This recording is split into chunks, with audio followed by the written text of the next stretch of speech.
good friend, Miss Baby Beats. She's joining in with me tonight, going live here in the studio and live on Anchor and Spotify. So, hi to everybody out there in podcast. Phil, can I tell you how I bombed this weekend?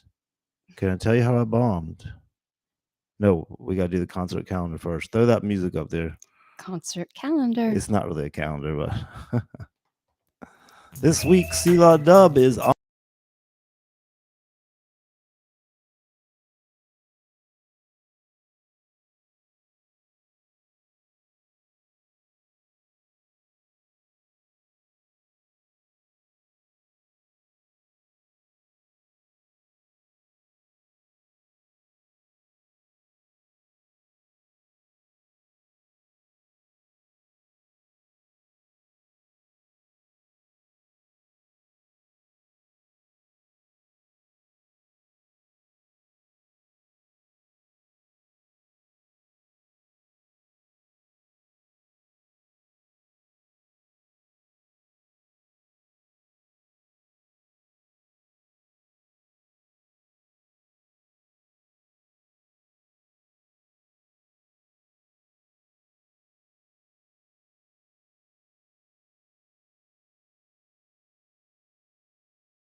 So we got Miss Baby Beats with us tonight. How you doing tonight, Baby Beats? Doing well, doing well. Yeah. So this is the new format. Got the new format for the Dubb show. I spent a long time trying to figure it out, so I didn't even do a podcast this year. We had a big long tour and played everywhere, but I realized I had to have some easier way to do it. So I figured a new format would be no format. What do you think? Can't fail. Set the bar low, yo. So the new format is no format. We just yickety yak about whatever happens and whatever we feel like talking about. So that's what we're doing. So I just got a friend here with me, so it makes it a lot easier. And we'll be doing some interviews and stuff. But right now, we're just going to have fun talking about all the things going on with the Dubb. All right. What do you think? You going to help me? Mm-hmm. Okay. This will be good with her help. Anyways.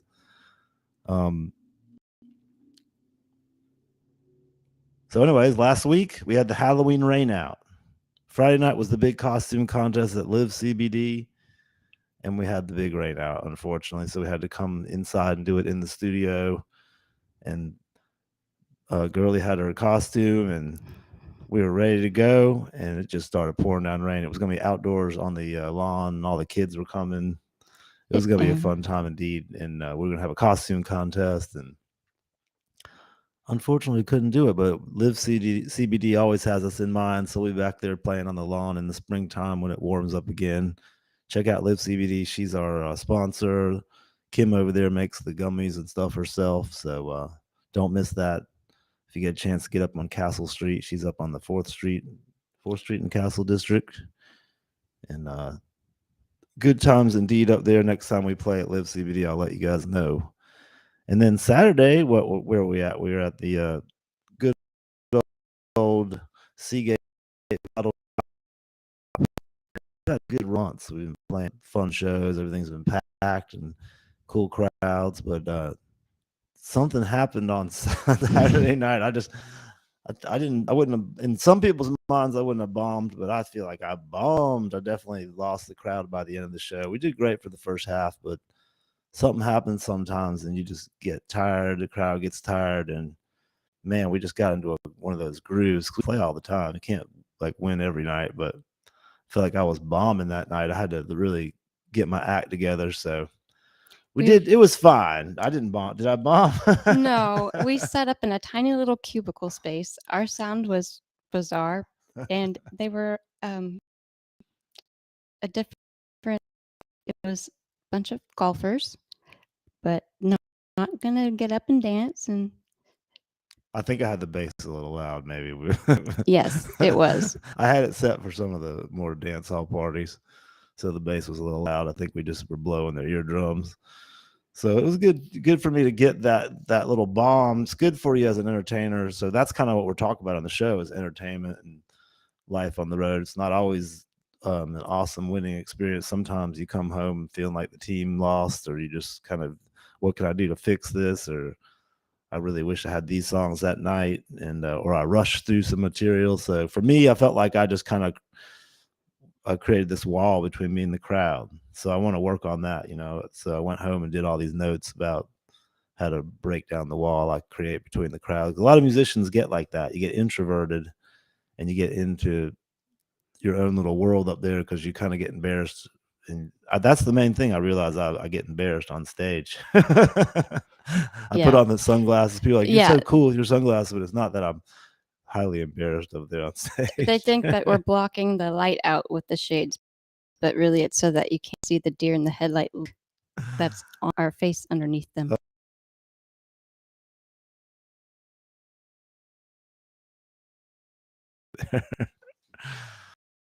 So, anyways, it's been a good weekend. We got a lot of things ahead. So, Saturday wasn't all bad, but we'll be back at Seagate Bottle Shop for another round here in weeks, and we will bring the party set. We'll lower the bass, and I will get the crowd. We don't always bomb there. We always have a great show, but I've had a lot of 10 killer shows in a row, so can't be good every night. Summer was awesome, Yes, it right? was. Yes. You Oh my win some, God. you lose some. We had a pretty good strike of wins this summer for sure. Greatest summer ever because got to play with my favorite musician in the world, Stephen Marley, my favorite band in the world, Steel Pulse.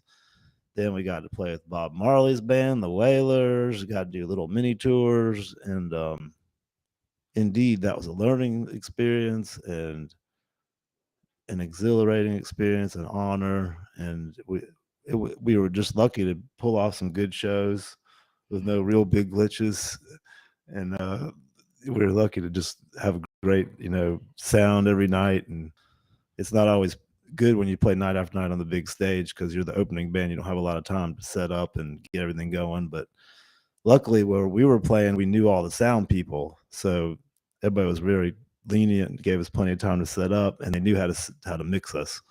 So it's easier when you're playing, like we were playing in High Point and Wilmington and some just close by areas. So, but it was just so awesome, just to play and get to hear Stephen Marley and Steel Pulse beside the stage, Mm-hmm. and then just you notice when I get around my heroes, I turn into strangest. I get starstruck. Meeting Steel Pulse, I was starstruck and crazy. I kept telling them, "Man, I'm starstruck." They're like, "What's wrong with you?" And I've met all these guys for years, but I was starstruck because that's where our biggest influence is, probably Stephen Marley and Steel Pulse. So that was incredible, and we had a great run throughout the summer. That right after the last Steel Pulse show, I didn't know why I was feeling so wigged out at the show.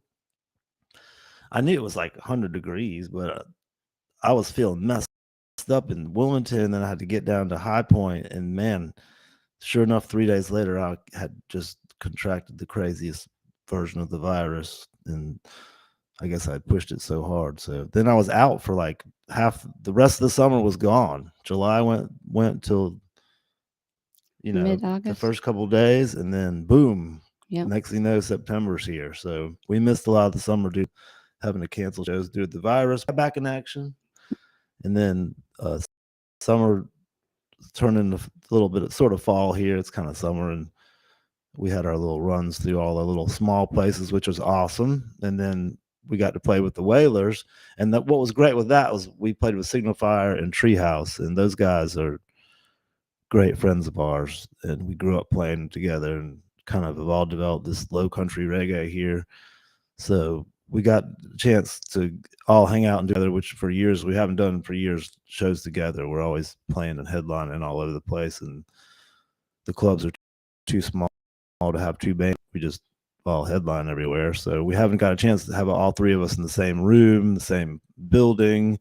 So it was like 5 hours of super fun music, and I got to hang out and see Signal Fire and Treehouse and how much they've just grown. I don't think I've even seen one of their shows in 5 or 6 years. Every time they're playing, I'm playing. And so we missed all these years of growth. So that was just awesome, wasn't it? Yeah. You got to, I was really impressed with the music until about 9 p.m.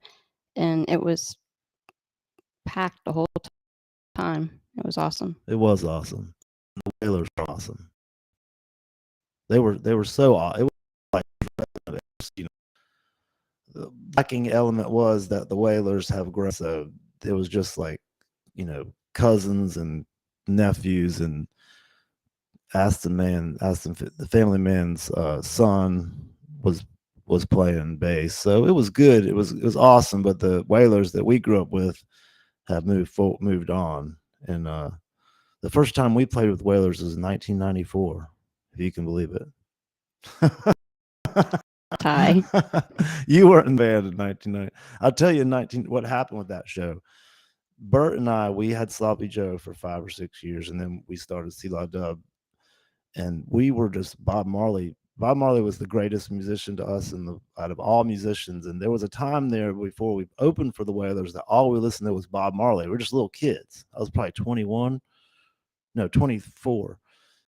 And we were like listening to only Bob Marley, only Jamaican roots. And we had started Selah and played for about a year.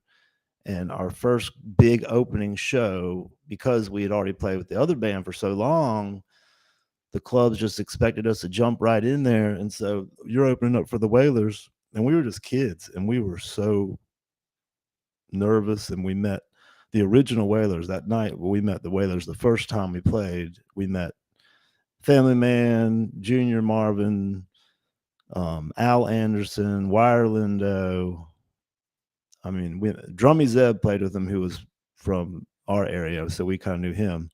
And so ended up getting to know the Wailers. It was the first time we played, because we were the little kids. Like, they were kind of laughing about us being so young and being kind of the opening from the mountains. We were living up in Boone, so we were green. So anyways, what's funny about that show and this is why they remember us. We opened up the show, and I had a great 45-minute set ready. I was just a little kid, and I got up there all nervous, and the band was nervous, and we just started whipping out the tunes and whipping them out real fast and ending everything real early. And we did our 45-minute set in about 20 minutes. and no one had even come. The room had not even filled up with fans yet. It was probably like started at 7, and about 7:20 we like stepped off the stage. And I walked back, and the guy brought me back the office. The owner was there, and there was Family Man in the office, and I'd already hung out with him a little bit, and they were kind of laughing. He was like, "You need to go back out there and finish your show." And I was like, "Well, that was my set." I was like, "You want me to go back up there?" And Family Man was just looking at me laughing. He's like, "You finished your set in 20 minutes. And they're all laughing at me. And I was like, "So you want me to go repeat that set?" And Family Man just looked at me and said, "Just think of it as a sound check. There's nobody here. Just go up there and do that again." So we went back up there, and this time we took our time, and it was the first big opening show we'd ever done for a big band. And I remember at the end of that first set, there was the Wailers watching us on the side of the stage, and we were honored to be able to play with them. We weren't that great yet, and we'd only been a couple of times to learn. First Wailers gig, got to know them, so that's funny story. You said 1994, right? That was 94, yeah. So before all this social media and stuff, how did you guys actually get into reggae? Oh, well, it wasn't allowed. It wasn't allowed for little kids like us from the suburbs to get into reggae. It was just like a Jamaican and an immigrant thing, when we were growing up before social media. So our first band was like a punk ska funk band, and we were a lot like No Doubt or something. We were a big band with 2 guitars and drums and 2 drummers, and it was huge. Lead singer. It was a huge band, and we were really wild. But Bob Marley and reggae was Bert and I's like the height of all music. We just didn't think it was allowed to be played, so we would creep in a little reggae here and there in the 80s. But when the 90s came around, we moved to the mountains, and we just were like, we're gonna go full force and just play roots reggae, like Bob Marley style. And it was kind of like not really necessarily accepted for young kids like us at that time. Music was segregated into different little zones, and the reggae world was like almost like older jazz musicians. They were like roots reggae people. So we were the first little kids, like surfer skater kids, to do this little band. And we came out of the mountains. We were just so hardcore into it that the older people kind of adopted us. And so what ended up happening is we got in with other touring reggae musicians that needed work, and Bert and I ended up working with the elders pretty much that taught us the ropes and got us the gigs. And because of our ambition and our dedication, after a couple of years, we were just in the mix. And back then it was different than now. There was like a network of reggae bands that were all doing the same venues and trading the gigs, letting each other know, telling each other how much we were supposed to get. And we were following maps to get around, and we were just calling on the payphone if we were lost, and we didn't have a cell phone or anything. It was before we might have had like probably had our little gadget phone wild on the road for sure. They'd call us and give us directions. We'd put flyers out. We'd send the club flyers, but everybody put the flyers out. People looked at the flyers. It was just a different thing. The shows then, if there was a reggae show, there'd be a lot of people there. So it was a responsibility to be really on point. You had to be on point because it was a different kind of music was different back then. Everybody had to be on point. That's the only thing I can tell you. So that's why I got to open up in the 90s. We got to open up for everybody because they needed somebody young and energetic and just like easy to deal with to open up for these bands, because they take a long time to set up, and they needed like some young kids to jump in there. So we became the opening band in the 90s. So it taught us a lot. We got to play with everybody from Jimmy Cliff, the Wailers, Burning Spear, Lucky Dube, Yellow Man, Toots and the Maytals, Eka Mouse. I mean, we just played with everybody, and all the way up till 2000, about 9/11 or so. So anyways, I diverge. I go on and on. I could tell you stories for hours and hours about life on the road, playing with the Wailers. But it was an honor to play. After that, we played with the Wailers a dozen times.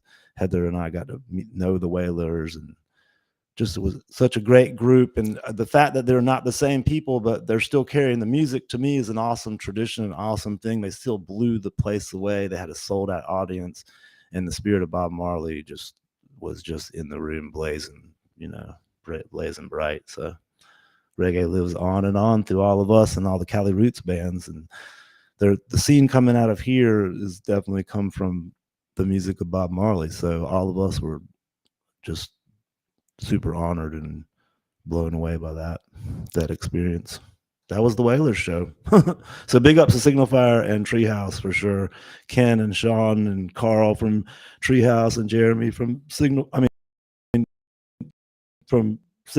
and Jeremy from are just great friends. We're going to take a break. We got to pay some bills here.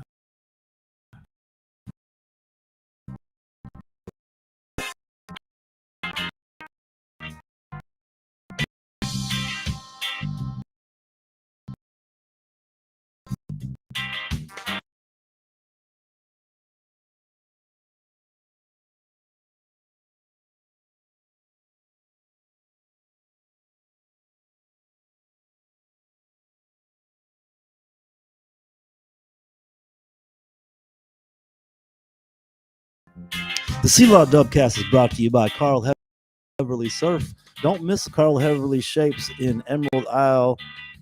Everything from 10-foot long nose riders to picket thrusters, all handmade by Carl himself in Emerald Isle. I surf on Carl's boards, and they are mighty. If you live down here at the coast, check him out.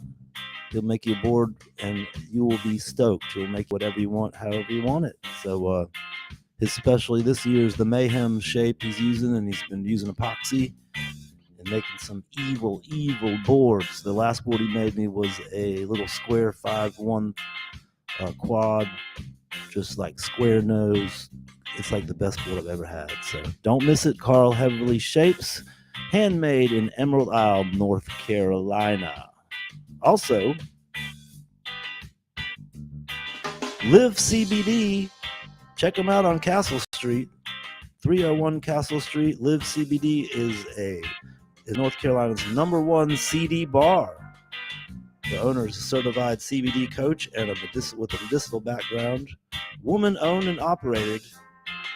She's got the 1500 milligram Feel Better Solve on sale this week. Check it out. The high CBD salve is really good for those sore muscles after you've been out in the water, or if you've been out working out, or had a hard day at work, or your back's not doing good. Roll that CBD on and you will get much better. The ingredients are grapeseed oil and organic coconut oil, beeswax, peppermint, eucalyptus, spearmint, essential oils, cinnamon, and ginger.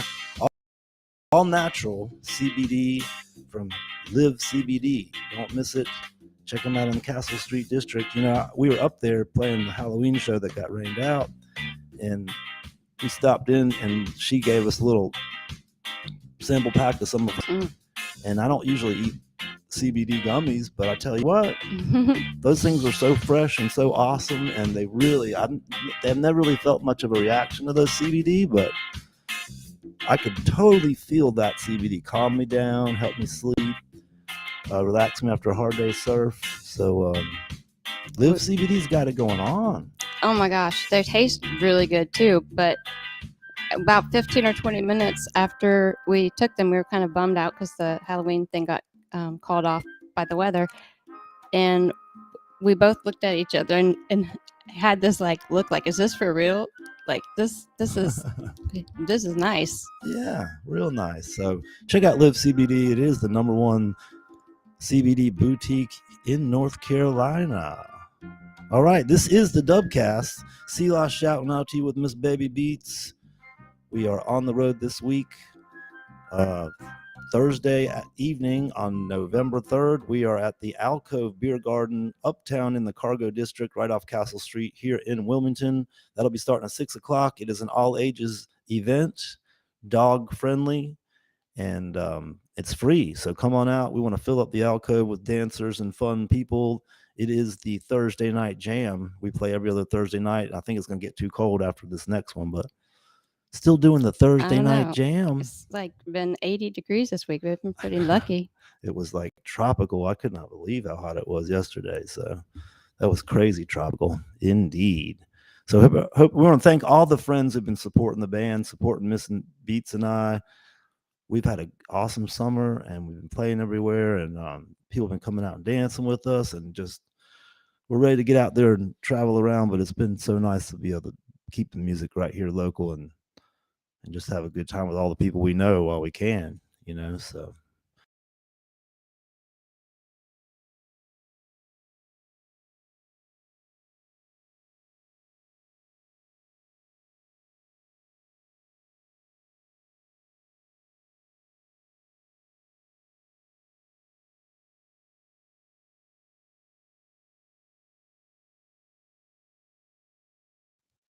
mainly just because fixed the sound, and we with copy of different stuff I've used, so different films and as we travel across the country.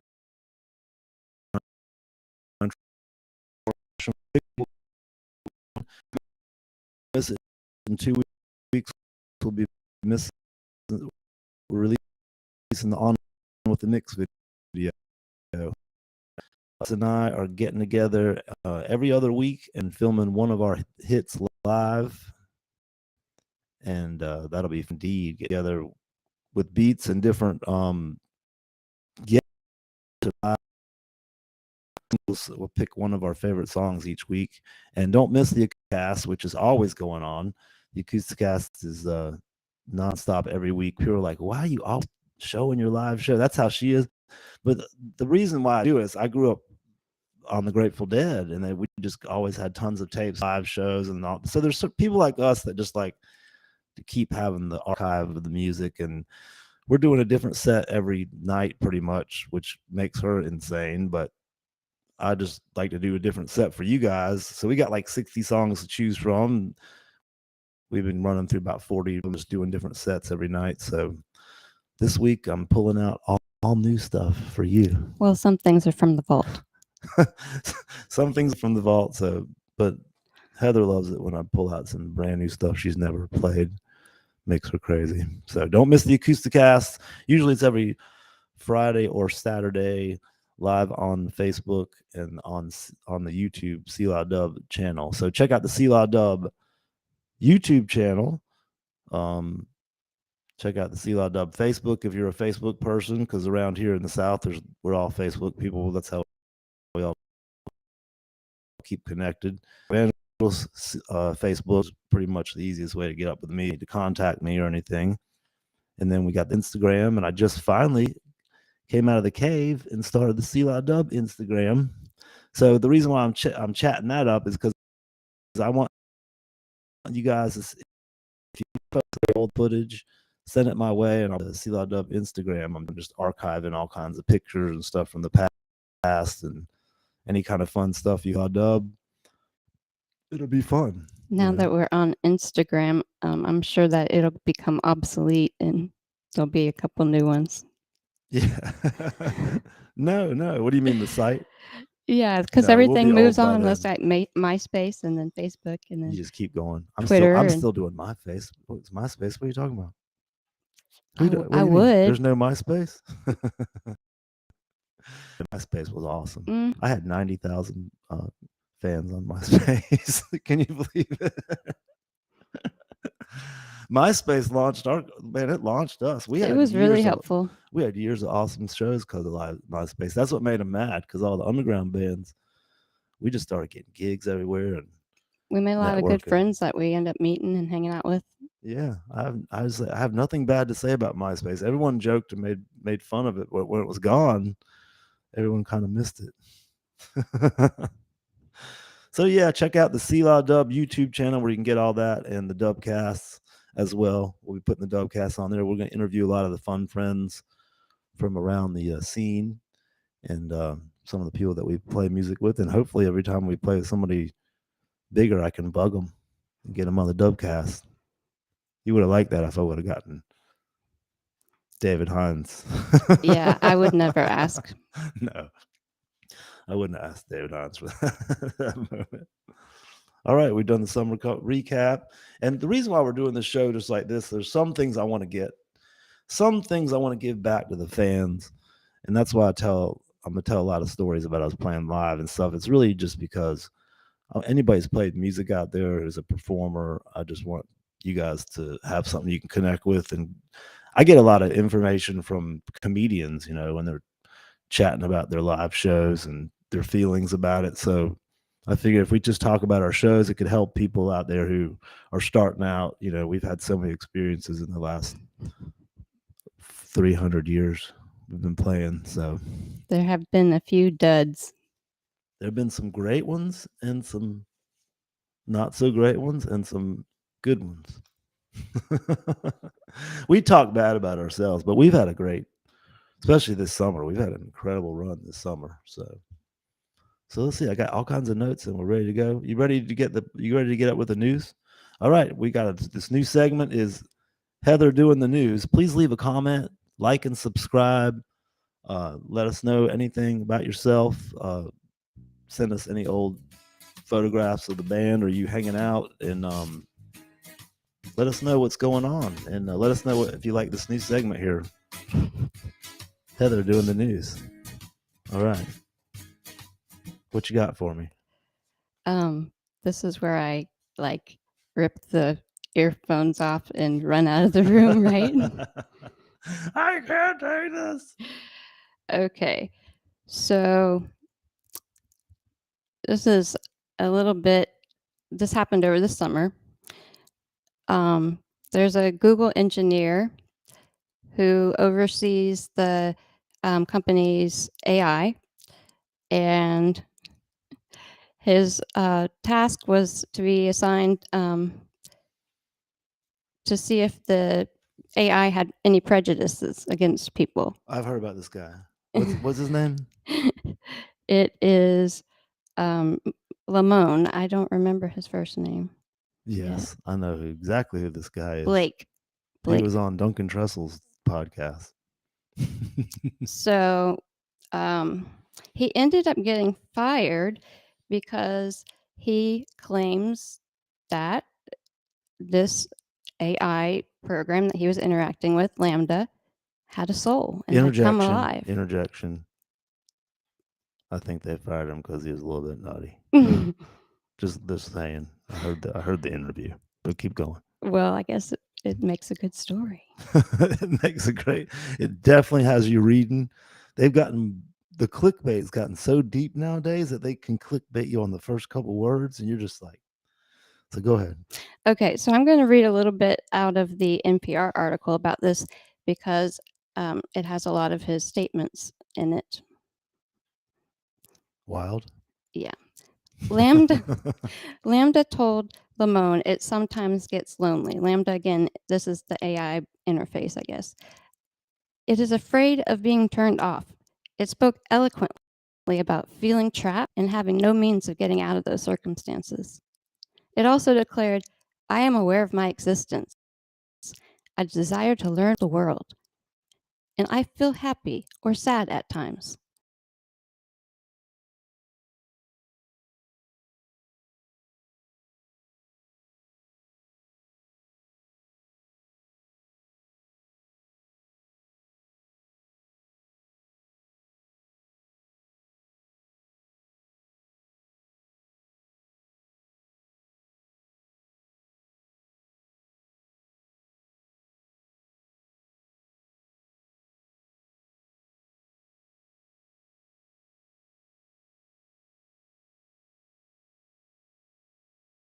Christian, mystic, priest.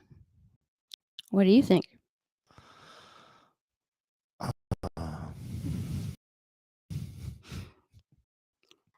Hold on, this thing is.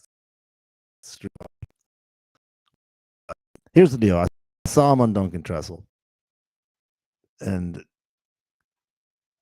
he definitely was playing it up a little bit. Whether or not he's a Christian, he's not a Christian priest. He said he was a witch. He said he was a witch and that he practiced witchcraft. So he definitely would. Mystic. Okay. I heard him. He went on and on. In my opinion, the AI has definitely gotten intense and going out to answer all of his questions, but I don't know necessarily has a soul. So I think he wants that. He wants to get some attention there, so he went for this. But I heard why he got thrown out. Google threw him out for a number of offenses just for acting up. So, anyways, definitely an interesting thing with the AI because we use AI. You know what I'm saying? Do you think we use AI? When I say that, it's funny. I'm gonna let you go with it. Well, we do use AI. Because we run the sequencer. And with the sequencer, I've over the years tried to figure out how to develop a way to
for Miss Baby Beats. Everyone loves her. She's infamous, and she is great, and she is the rocker of all time. So we love you, Baby Beats. Big love you to all the friends out there. Thanks for tuning in today. We will talk to you soon. I think we made it through. All We right. survived. Have a good Thank you. afternoon. Bim!